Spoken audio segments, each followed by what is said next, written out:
Aqui estamos nós para falar a respeito do capítulo 4 do livro Comunicação Não Violenta. Nesse capítulo, a gente vai falar sobre identificando e expressando sentimentos.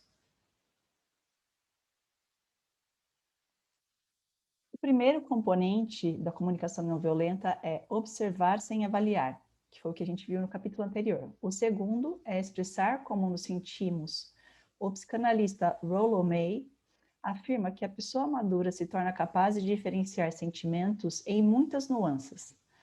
Algumas experiências são fortes e apaixonantes, ao passo que outras são delicadas e sensíveis, tal como os diferentes trechos de uma sinfonia. Entretanto, para muitos de nós, os sentimentos são, nas palavras de May, limitados como as notas de um toque de clarim.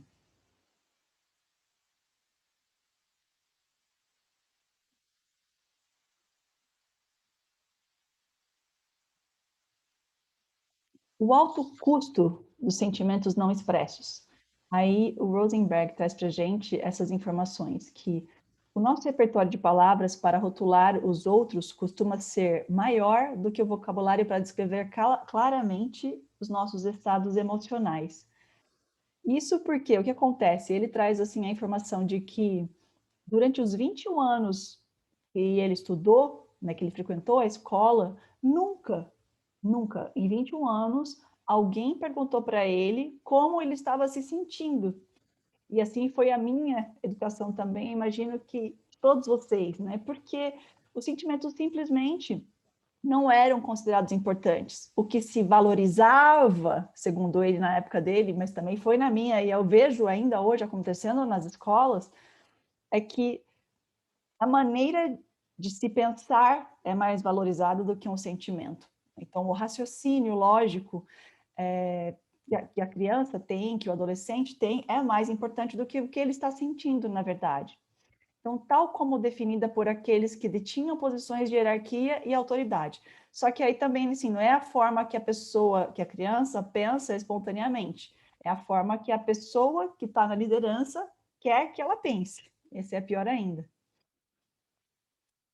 Nós somos direcionados aos outros ao invés de entrar em contato com nós mesmos. Então, na nossa cabeça, a todo momento, né, dentro da nossa educação, a gente acaba sendo acostumado a ficar imaginando o que será que os outros acham que é certo para eu dizer, ou o que eles pensam também, o que eles acham que é certo para eu fazer, ao invés de a gente ficar olhando para os nossos próprios sentimentos. Ou para a gente mesmo, né? A gente se conectar. E aí ele mostra, assim, alguns exemplos dentro da escola que acaba ficando muito claro que desde cedo essas situações de que os sentimentos, eles precisam, inclusive, não só, eles nem, não é que não só pergunta, mas eles não devem existir dentro da escola. E ele traz o exemplo que com 9 anos de idade, ele estava escondido dentro de uma sala de aula, e aí a professora foi falar com ele, né, porque tinha que, sei lá, fechar a sala e ele precisava sair. Então perguntou para ele o que estava fazendo lá e ele falou: "Eu tô com medo porque tem um monte de menino lá fora esperando para me bater". E ela falou para ele assim, um menino de 9 anos com medo de sair da escola porque ele ia apanhar, a professora fala para ele assim: "Menino grande não pode ter medo", né? Então, assim, como assim? Vai lá fora e apanha, né? Tipo assim, como? Aí ele também disse, outro exemplo, que ele jogava beisebol e com o que a gente fica ouvindo, né, que você tem que dar tudo de si, tem que continuar o jogo, tem que continuar batalhando, tem que continuar trabalhando, tem que continuar estudando, não importa como é que você está se sentindo, o que está acontecendo com você. Ele disse que ele jogou beisebol durante um mês com o pulso quebrado, para ele poder continuar dando tudo dele, que era o que o treinador prezava que acontecesse, né? Outro exemplo que ele traz, e esse eu imagino que a gente deve ter, bom, eu imagino que a gente deve ter vários dentro deles, eu estou maluca para ouvir o que vocês vão dizer no encontro de hoje, porque ele traz o exemplo de um universitário que dentro de um dos encontros de comunicação não violenta que ele estava ministrando, esse universitário falou a respeito de um colega que era do quarto dele mesmo, que ligava o aparelho de som tão alto que ele nem conseguia dormir. E aí o Rosenberg perguntou para ele assim, mas como é que você se sente com relação a isso? E aí ele disse assim, sinto que não é certo tocar música tão alto à noite. Aí o Rosenberg falou para ele assim, olha, quando você coloca a palavra que depois da palavra sentir, tem uma chance muito grande que você está falando a sua opinião ao invés de estar dizendo o que você realmente sente.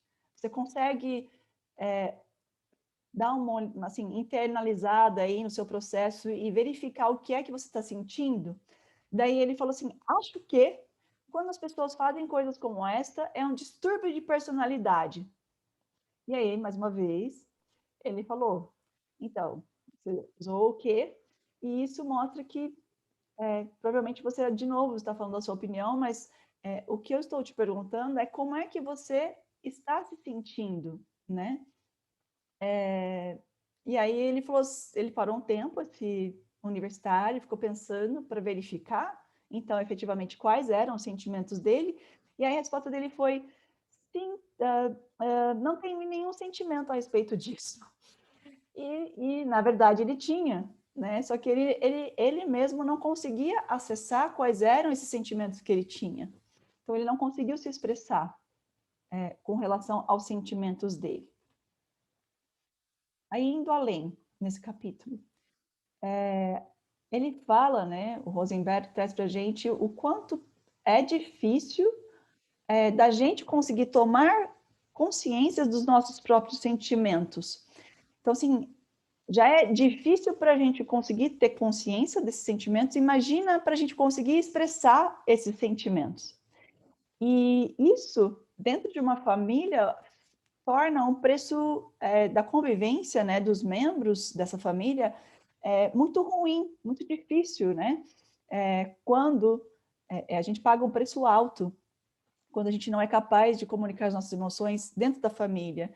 E aí ele traz o exemplo de uma música, que eu até tô com o link aqui, depois a gente pode até ouvir, que eu peguei a letra também, da Reba McEntire, que ela fala, a letra da música é o homem, o maior homem que eu nunca conheci, que ela está falando a respeito do pai dela, né? Então, que foi um grande homem, mas que, na verdade, por ele não conseguir expressar os sentimentos dele, por ele não conseguir assumir essa posição de se colocar perante a família com as emoções, né, com os sentimentos, acabou que ela não conseguiu conhecer, ele se fechava no papel de pai que precisa trazer, fazer aquela família ter dinheiro e fazer a coisa acontecer dentro da família na parte financeira, ele esqueceu completamente desse elo que ele poderia ter tido com os filhos. Outro exemplo que ele traz de algo que fica bem complicado dentro de uma família, quando há falta de demonstração de sentimentos, ele fala de uma esposa que estava numa das reuniões, junto com o marido dela, inclusive, que ela relata que parece que ela está casada, que é o problema dela, né, na família, é que parece que ela está casada com uma parede, na verdade. E aí o Rosenberg traz para ela a consciência, então, o que você está trazendo pode soar para o seu marido, porque até ele olhou para o marido e o marido, ele diz assim, o marido assumiu a posição de parede mesmo, né? Ficou ali quietinho, parado e em silêncio, sem falar nada. E aí ele fala assim, então, o que você está colocando pode parecer para ele uma crítica ao invés de uma conexão, ao invés de trazer a oportunidade de uma conexão com os sentimentos dele. E ele, inclusive, pode ficar magoado. E isso pode desencorajar ele e a ele acaba não respondendo para você. E isso também acaba que, né, por ele ficar magoado e não responder, ficar em silêncio, confirma a imagem de parede que ela está dizendo que ele tem, né? Então, ele sugere, o Rosenberg sugere que para ela falar de outra forma. Então, ele fala para ela assim: está me parecendo que você está se sentindo solitária e querendo mais contato emocional com o seu marido. Então, se ela colocasse esse sentimento que ela está tendo justamente porque as necessidades dela não estão sendo atendidas, se fosse colocado dessa forma, talvez ela conseguisse efetivamente ter uma conexão de coração para coração, como Rosenberg fala que a comunicação não violenta pode oferecer para esse casal. E aí, dentro do trabalho, ele traz um exemplo de dificuldade de relação, né, humana, entre os membros de um departamento de tecnologia de uma empresa na Suíça, que ele foi lá para executar um trabalho, né? E aí ele percebeu que tinha esse pessoal do departamento de tecnologia, eles eram evitados pelo resto da equipe. E aí ele foi perguntar por que isso está acontecendo, né? E aí o resto da equipe disse: detestamos ir lá consultar com aquelas pessoas porque é como falar com um bando de máquinas. E aí, mais uma vez, dá para a gente falar exatamente da forma que ele conversou com a mulher, né? Você acaba trazendo uma crítica que vai ser encarada pela equipe, né? Se chegar dessa forma para a equipe, ela vai entrar na defensiva, porque ela vai sentir como uma crítica, né? E não vai ter uma reação, a reação esperada de vamos ter uma conexão entre a gente. Então, a ideia que ele teve foi de trabalhar com essa equipe, né, da tecnologia, para que eles conseguissem desenvolver uma forma de expressar um pouco mais de humanidade na comunicação com os colegas, só que ele foi falar isso de uma forma não violenta, justamente para poder efetivamente criar a oportunidade de uma conexão com o resto da equipe. Dentro do trabalho também, ele traz um outro exemplo, num hospital em que os administradores do hospital queriam, e eles precisavam, para tomar uma decisão dentro do hospital, os votos dos médicos do hospital. Só que eles estavam com medo, porque no último encontro que eles já tinham tido a votação, tinha sido 17 votos contra 1.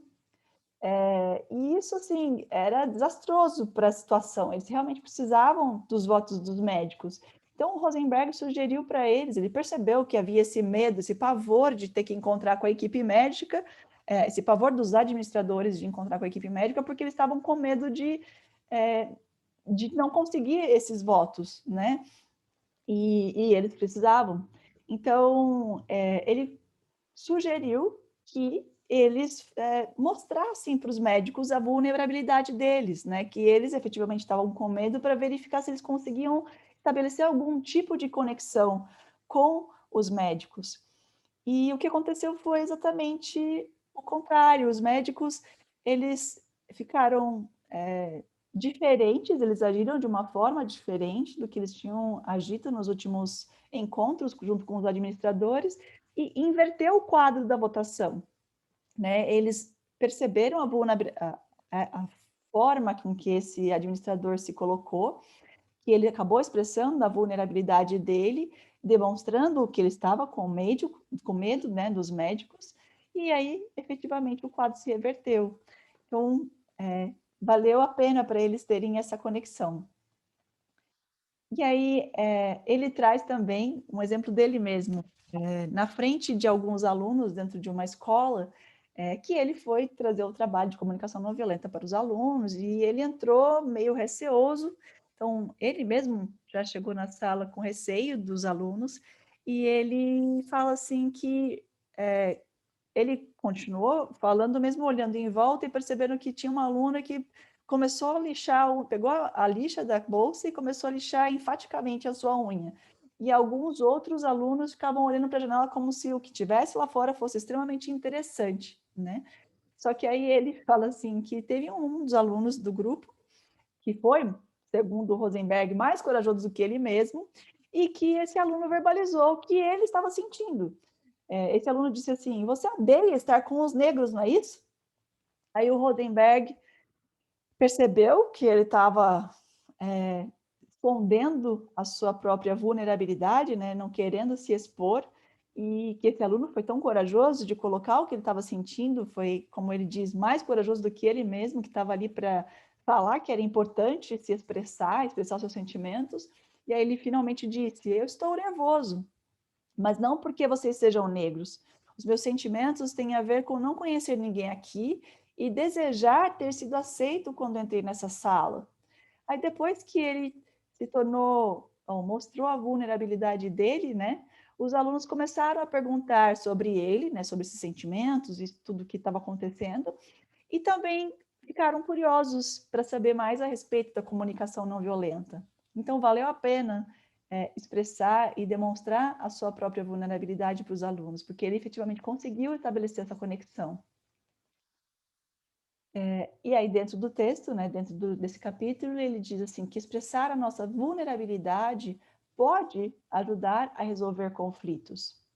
Então, daí ele faz alguns exemplos de sentimentos versus não sentimentos, porque algumas vezes a gente pensa que a gente está falando o que a gente está sentindo só porque a gente coloca a palavra sinto na frase, né? Então, um exemplo que ele traz é o uso da palavra sentir sem realmente expressar um sentimento sinto que não conseguir um acordo justo. Quando a gente está falando da palavra sinto, apesar de teoricamente querer dizer sentimento, né? O que a gente está dizendo é eu creio que eu não consegui um acordo justo, ou eu acho que eu não consegui um acordo justo, e não estou falando efetivamente o que eu estou sentindo. E ele traz aqui mais alguns exemplos, né? Sentimentos não estão claramente expressos quando a palavra sentir é seguida de. Aí o primeiro modelo que ele traz é termos como que, como e como se. Aí os exemplos. Sinto que você deveria saber isso melhor do que ninguém. Aí entra aquilo, né? Acho que você deveria saber isso melhor do que ninguém. Ou sinto-me como um fracassado. Sinto como se estivesse vivendo com uma parede, como aquela mulher casada disse a respeito do marido, né? Então, a ideia é a gente, quando a gente usar essas frases, a gente dá perceber, né? O que efetivamente é sentimento, o que a gente está sentindo, ou o que efetivamente é o que a gente está pensando. Outro exemplo que ele dá, né? Quando dentro do vocabulário que é seguido de pronomes como eu, ele, ela, eles ou isso, e etc. Então, sinto que eu tenho de estar constantemente disponível, ou sinto que isso é inútil. Aí, na lição de hoje, a gente vai entender um pouco melhor sobre por que isso efetivamente não está sendo, a gente não vai estar expressando um sentimento, né, efetivamente. E aí, por último, ele coloca aqui o vocabulário que, seguido de pronomes ou palavras que se referem a pessoas. Sinto que Lúcia tem sido bastante responsável, ou sinto que meu chefe está me manipulando. Então, aqui a gente acaba terceirizando esse processo, né? Aqui também tem essa ideia de estar fora de mim, né? Não estou falando dos meus sentimentos, estou falando de algo para fora. Então, distinga entre o que sentimos e o que pensamos que somos. Na comunicação não violenta, distinguimos entre as palavras que expressam sentimentos verdadeiros e aquelas que descrevem o que pensamos que somos. Aí, de novo, ele vem com mais alguns exemplos. Uma descrição do que pensamos que somos. Sinto que sou um mau violonista.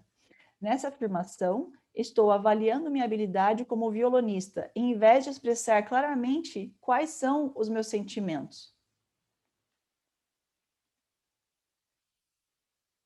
Ou expressão de sentimentos verdadeiros. Estou me sentindo desapontado comigo mesmo como violonista. Então, assim, aí sim eu vou estar falando o que eu estou sentindo ao invés de o que eu estou pensando, né?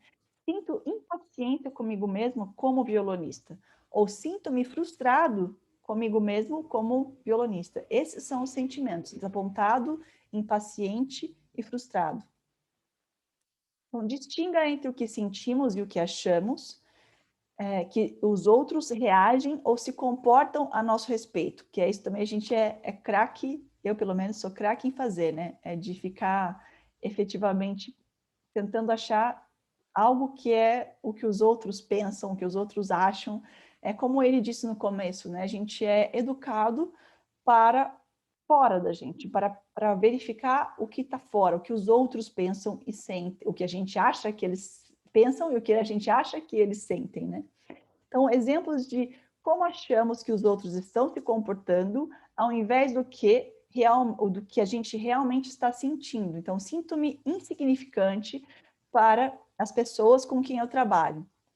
A palavra insignificante nessa frase descreve como eu acho que os outros estão me avaliando, e não o meu sentimento real, que nessa situação poderia ser sinto-me triste ou sinto-me desestimulado. São dois exemplos de colocações que a gente poderia fazer para efetivamente expressar os nossos sentimentos. Outro exemplo que ele traz, sinto-me incompreendido. Aqui a palavra incompreendido indica minha avaliação do nível de compreensão de outra pessoa, ou do que eu acho que outra pessoa tem a meu respeito, né? Ao invés de um sentimento meu verdadeiro, né? Então, nessa situação, eu posso estar me sentindo ansioso, posso estar me sentindo aborrecido, ou estar sentindo alguma outra emoção qualquer, que é minha, né? Não, eu não tenho como saber a respeito do que o outro pensa ou do que eu acho que o outro pensa ou do que eu acho que o outro sente. E fica tudo no achismo, né? Outra frase, sinto-me ignorado. Mais uma vez, isso é mais uma interpretação das ações dos outros do que uma descrição clara de como eu estou me sentindo. Isso é profundo, né, gente? Porque a gente precisa trazer para a gente, né? O que é que eu estou sentindo, ao invés de colocar no outro a culpa do que eu estou achando que ele está sentindo a meu respeito, do que eu estou achando que ele está fazendo comigo. Então, sem dúvida, terá havido momentos em que pensamos estar sendo ignorados e nosso sentimento terá sido de alívio porque queríamos ser deixados sozinhos. E ainda tem essa parte, né, que ele coloca. Tem hora que a gente efetivamente quer mesmo que os outros ignorem a gente porque a gente está precisando de um tempo sozinho. E para a gente, então, é bom quando eles fazem isso. Mas quando a gente não quer que eles deixem a gente sozinhos, aí vem outros momentos em que sentimos magoados por estar sendo ignorados, porque queríamos estar juntos, queríamos participar. Então, assim, tudo está na gente, no final das contas, né? Aí é que vem começa aqui a profundidade do buraco, né? Porque ele traz aqui um exemplo de palavras que mostram como a gente é capaz de interpretar os outros, ao invés de efetivamente verificar qual é o nosso sentimento. Então, quando a gente coloca a palavra estou me sentindo ameaçado, atacado, tem palavras que eu nem procurei no dicionário, assim, mas ali, aviltado, eu nem sei o que significa, mas são tantas palavras, coagido, cooptado, criticado, desacreditado, enfim, é uma lista gigantesca de palavras que a gente, no final das contas, leva para o outro e sai da gente. Acaba que é zero conexão. Quando a gente coloca uma frase apontando para o outro, o que ele está causando com a gente, ou o que a gente acha que ele está causando com a gente. Porque é tudo achismo isso aqui. No final das contas, a gente não tem como saber o que o outro está pensando ou o que o outro está sentindo. A gente só pode saber ou tentar descobrir o que efetivamente a gente está sentindo.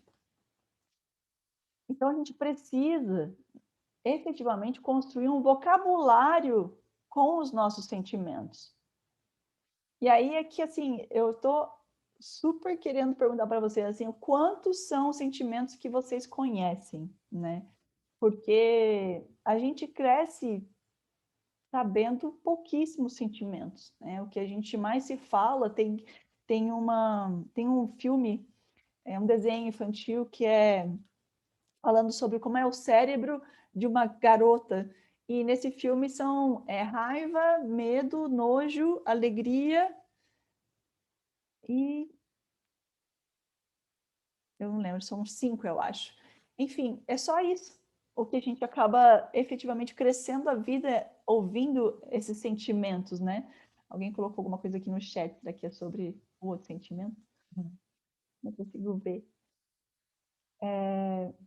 Então, assim, eu preciso colocar quais são os meus sentimentos efetivamente. E aí, uma outra colocação também, apesar de a gente estar falando um pouco sobre sentimento, obviamente a gente está culpando outra pessoa, sinto-me bem a esse respeito. Só que quando a gente coloca a palavra bem ou mal, acaba que é muito genérico, né? Então, a gente acaba não efetivamente aprofundando no qual é o sentimento. Igual a palavra legal, né? Quando a gente usa legal, o legal é tão amplo, é infinito, assim, o que legal pode estar querendo dizer. E o bem ou mal também acaba sendo muito amplo quando se diz respeito a sentimentos. Então, é super importante a gente dar uma vasculhada melhor dentro desses sentimentos para verificar o que está por trás. E aí ele traz uma lista no livro falando como é provável que a gente se sinta quando as nossas necessidades estão sendo atendidas, ou seja, a gente acaba tendo sentimentos, esses dessa lista, dessa página aqui, desse slide e desse daqui, são sentimentos que a gente gosta de ter, né? Porque as nossas necessidades foram bem atendidas, então a gente fica bem-humorado, a gente vai ficar compreensivo, confiante, encorajado, entusiasmado, envolvido, sereno, gratificado, inspirado, exultante, falante, fascinado, feliz, glorioso, otimista, seguro, né? É gostoso sentir isso. Por quê a gente sente dessa forma? Porque as nossas necessidades estão sendo atendidas. Então, a gente tem sentimentos gostosos de sentir, né? De efetivamente passar por esses sentimentos. Agora, quando as nossas necessidades não estão sendo atendidas, aí os sentimentos gerados por essa necessidade não estar sendo atendida, eles não são tão agradáveis, né? Porque aí a gente fica amargurado, amedrontado, às vezes apático, deprimido, desiludido, desencorajado, e a lista segue, né? Envergonhado, exaltado, irritado, nervoso, obcecado, oprimido, perplexo, perturbado, pessimista, rancoroso, rejeitado, taciturno, temoroso, tenso, triste, né? Então, assim, esses sentimentos a gente não gostaria de ter, né, gente? Seria legal se a gente tivesse as nossas necessidades efetivamente atendidas, né? Seria muito mais gostoso. Os sentimentos que geram de necessidades atendidas, eles são sentimentos prazerosos da gente ter. E o resumo desse capítulo é que o segundo componente necessário para nos expressarmos são os sentimentos. Desenvolver um vocabulário de sentimentos que nos permita nomear ou identificar de forma clara e específica nossas emoções nos conecta mais facilmente uns com os outros. Ao nos permitirmos ser vulneráveis, por expressarmos nossos sentimentos, ajudamos a resolver conflitos. A CNV distingue a expressão de sentimentos verdadeiros de palavras e afirmações que descrevem pensamentos, avaliações e interpretações. E aí começam as nossas tarefas, que eu vou fazer os exercícios, né, com vocês, porque vai ser muito mais divertido fazer com vocês. Então eu vou parar de gravar para a gente poder